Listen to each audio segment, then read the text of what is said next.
There is so much more to France than just Paris, like thousands, literally thousands of cities. And if you saw our bucket list video, you know I want to check some things off. So today we're going down to Nimes, Arles, Avignon, and the Camargue, and I can't wait. Allez, on y va. We boarded the 2.5-hour high-speed train from Paris to Nimes with our daughter Liz and her friend Kelsey.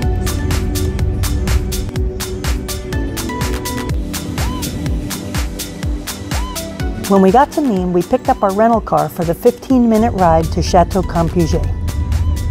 We chose the Chateau de Campuget as our home base because it's so close to all of the places that we want to go, and it's the vineyard of some of my favorite wines. We stayed in a spacious 2-bedroom unit with a large bathroom, an open kitchen, and a lovely sitting area. Oh, you can see the vineyards? Yeah. With so much nature and beauty here, I just want to come back for like a writer's retreat or an artist workshop.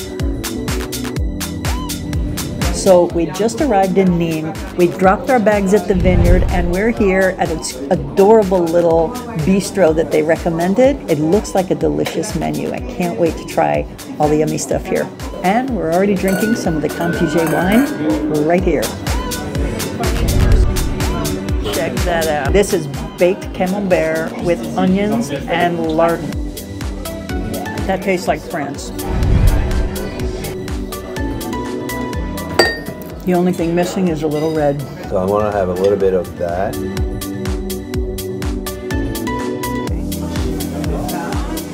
It was worth the trip just for that one, so far.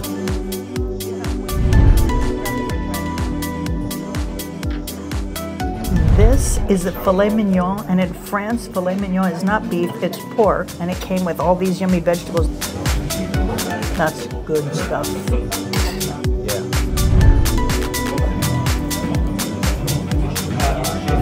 The meat is excellent.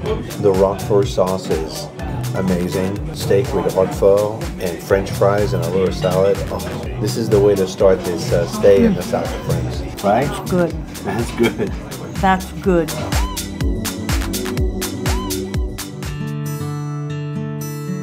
Breakfast was served every morning in the atrium of the main chateau where the winemaking family has lived for many generations. That is lavender honey. Pain au chocolat with lavender honey. Oh my goodness.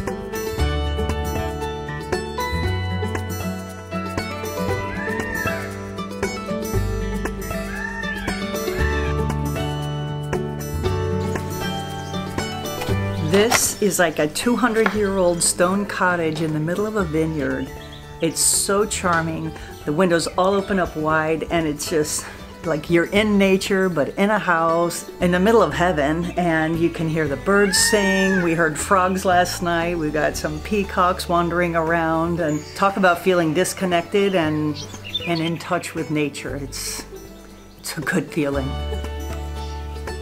Let's go check out the rest of the castle. The main house here feels like a living story, like family traditions and celebrations handed down through generations. There's a reverence here that's mixed with welcoming warmth and playfulness and legacy. Today, we're visiting the city of Arles, which is right on the edge of Provence, and I'm really excited because this is a place I've wanted to visit for a long time. They have here ancient burial grounds, Roman amphitheaters, and just old amazing stuff. And by the way, this city is famous for Vincent van Gogh because this is where he cut his ear. And we're just gonna hang out, see some sights, look for some paintings, and have something to eat. This is the Alyscamp ancient burial grounds. And it has been ongoing, going back into BC, and you can tell that these tombs, these rock tombs, are pretty darn old, with mausoleums and altars and all kinds of things in here. This place is, I don't know, it's interesting, it's historic, it's fascinating and sacred, and I am so glad that we came here on our trip to Arles to visit the ancient burial grounds.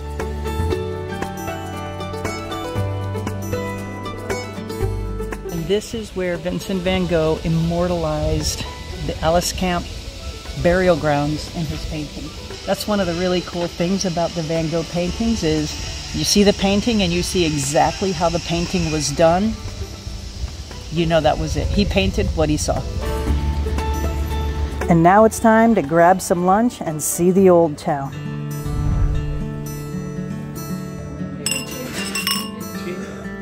Merci.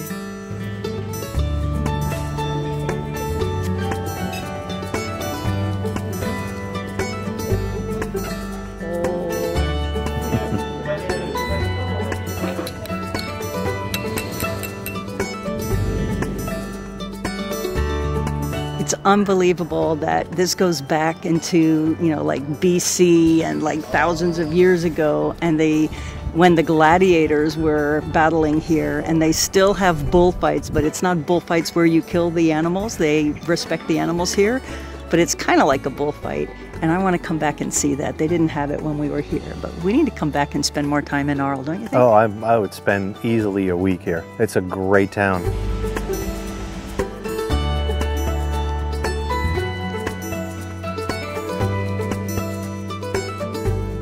This is the town where Van Gogh cut off his ear and made tons of paintings right here in Arles. So let's go see some of his work. Okay, let's go. Allez, on y va? Allez, on y va. Let's go. Allez.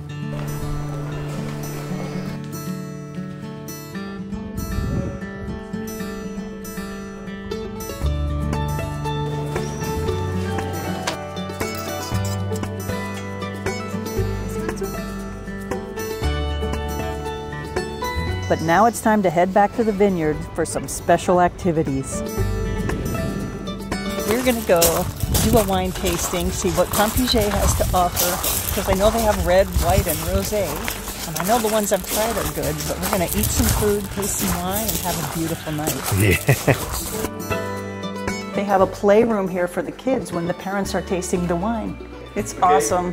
We met up with Leo, the sommelier, in the tasting room. He had us smell some classic scents like flowers, herbs, and fruits to help us recognize some of the flavor influences in each wine. The girls had never done a wine tasting before, so it was especially fun for them. It is apples. Yeah, this is clearly apples. We started off with a white, checking the color and clarity, smelling the wine, and guessing the notes of influence, and of course tasting the fabulous flavor. We moved on to the rosé, which in France is particularly good. So this is the rosé from Campuget, and I definitely get a serious hint of grapefruit. And he confirmed that, saying this is very much a citrus wine. So if you buy the Campuget, you're gonna get a strong flavor of grapefruit for me. And Leslie was saying a little bit of red fruit, and so it's 90% grapefruit and 10% red fruit, so it's right there. It's a very pleasant wine. It's not sweet at all, right, compared to rosés in the US. And of course, we wrapped up with a smooth, fruity red.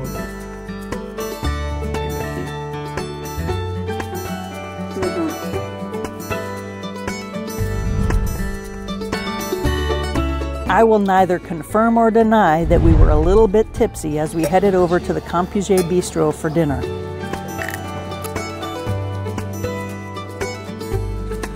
Because the shell is crispy and crunchy, the yellow squash is just fresh and summery, the basil sauce is so light and whipped. That tastes like summertime. Oh, this is really good. Does it taste like summertime? It does. Wow, it's super light. It's surprisingly light.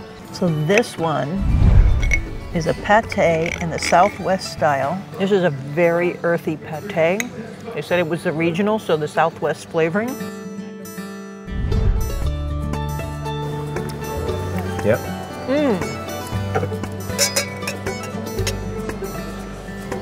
We've been a little bit Wi-Fi challenged here, and we're in a vineyard, so there's lots of wine and no Wi-Fi. So the girls have told us that this is like a hurricane party back home because we can drink and not do much else. Yeah, more wine for the ladies.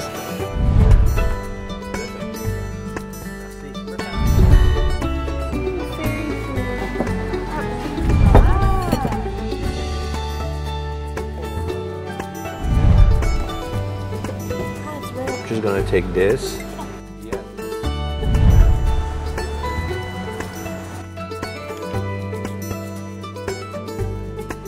That is a yummy sauce on those potatoes, Franklin. She starts to make some wine. Yeah, it's surprisingly light.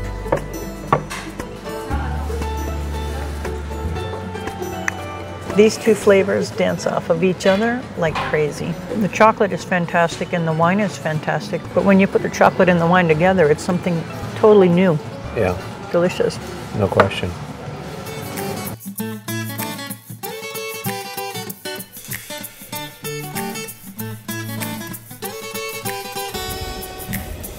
So we're on our way to the Camargue, and we stopped in this tiny little town called Aigues, which comes from a Latin translation that pretty much means stagnant water. But this town is all inside an enclosed fort where you have the little slits for bow and arrows. But in here you have charming little shops. It's a little bit touristic, but I haven't seen tourists from outside of France the whole time. I mean, this is where French people go on vacation. This is a darling little town going back to the 1200s. This is a perfect place to spend half a day on your visit when you're down south. We absolutely love it.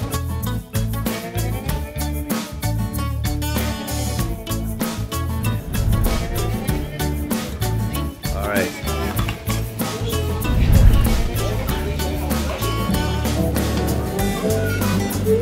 Voilà.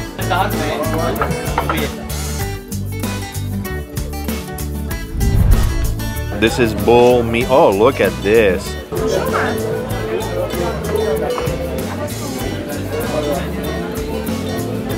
Super tender.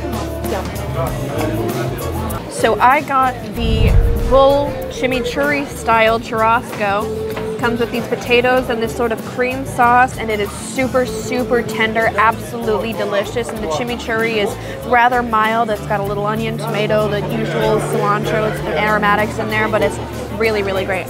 Not quite melt in your mouth, but getting close enough. That is mighty tender. I don't know if I've ever had a steak that tender. Check this out. Moule frites or mussels is one of my all-time favorites here. But check those babies out. I'm glad I got that. Yeah. Seeing the wild horses of Camargue was on my bucket list. They're white, magnificent, and they live in harmony with the locals. I didn't expect to see so many of them behind fences, but it was still a joy to see them.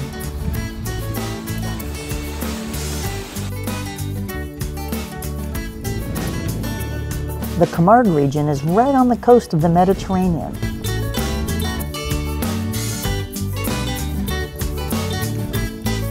And I just wanted to go put my toes in the sand.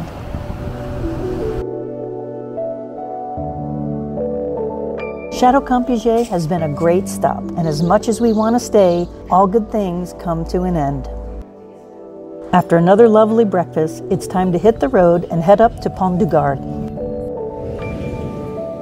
We're here at Pont du Gard, and people told us we need to come here just because it's cool, but this is way cooler than we expected it to be. This is a Roman aqueduct that has been here for over 2,000 years, like 2,050 years. So literally it was here being built before Christ was born. And not only do they have this phenomenal intact aqueduct, they have hiking trails and kayaking and beach space and everything.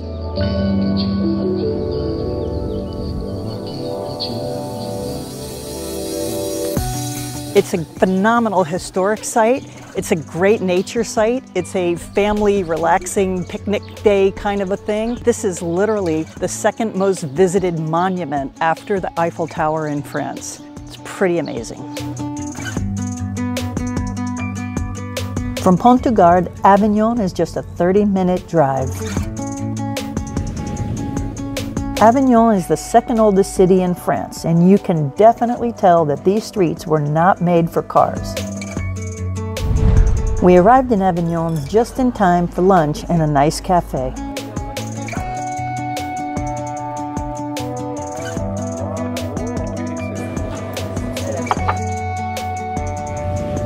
So this is the palace of the Pope in Avignon, because the Pope actually lived here for hundreds of years. We think of the Vatican in Rome, but the Pope was right here in this little house on that plaza right in Avignon. Let's go check it out.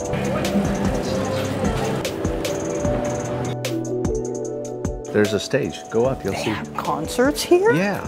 Holy This is like moly. this is a production. Like this is a theater with the chairs and look, there's the AV booth right there. And how about that? Oh my God. Can you imagine? Oh my God. Is this an original door? There's no question. Look at that thing. So you can see what the ground was like before. Oh wow.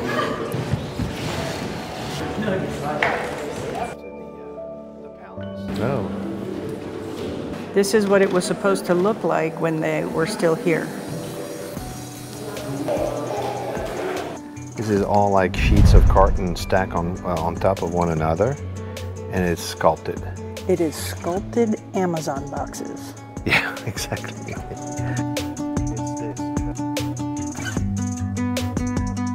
It's funny because when we first arrived, I thought, well, this is kind of bare and boring, but as you go through, you start to really understand, and like I'm looking at the tiny details and the sculptures that are in the arches over rooms and stuff. It puts things in perspective.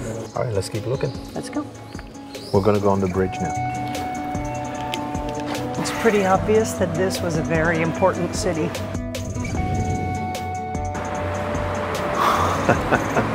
Oh, baby.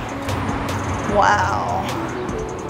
So this is the Rhone River, and this was a dividing line between the royals of France and Avignon, which was the papacy, and it stayed that way as a battle back and forth until finally Avignon became part of France, and well, now it's just French.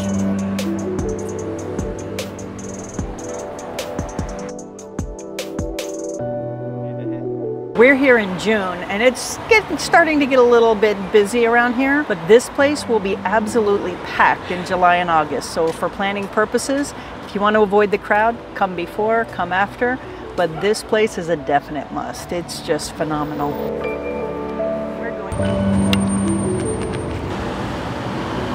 So Avignon was on my bucket list, and one more time, Antoine made the dream come true, but this is extraordinary. I mean, just driving into town and being just wowed by the antiquity, this place really blew us away.